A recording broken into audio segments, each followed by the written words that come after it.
test cât de fricos ești. Dacă îndoi mai mult de 5 degete, ești foarte fricos. Îndoaie un deget dacă după ce stingi lumina, fugi cât de repede poți în pat. Îndoaie un deget dacă te-a speriat vreodată prima persoană care apare când dai click pe share apoi pe WhatsApp.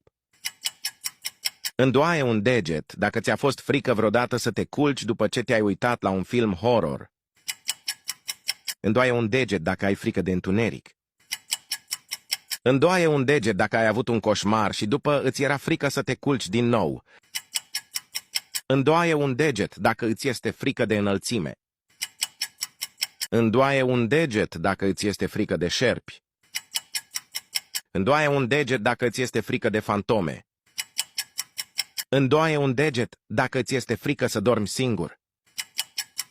Îndoaie un deget dacă îți este frică să mergi singur pe strada noaptea. Scrie în comentarii câte degete ai îndoit și apasă pe butonul de follow pentru că mă ajută enorm de mult.